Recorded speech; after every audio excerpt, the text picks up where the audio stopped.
Buna göre aşağıdaki tabloda sayılara karşılık gelen harfler yazıldığında hangi sıralama oluşur?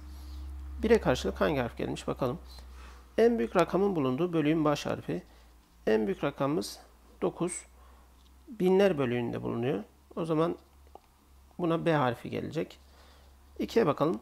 En küçük rakamın bulunduğu basamağın baş harfi. En küçük rakamımız 0. 10 binler basamağında. Yani O harfi gelecek. 3'e bakalım. 7 rakamın basamak değerinin baş harfi. 7 birler basamağında. O yüzden basamak değeri 7 olacak. Yani Y harfi gelmiş olacak. 4'te rakamlar toplamı en büyük olan bölüğün baş harfi. Şimdi rakamlarını toplayalım. Birler bölüğüne bakalım. Topladık 12 oldu. Burayı topladık. 10. Milyonlar bölüğünü topladık. 17.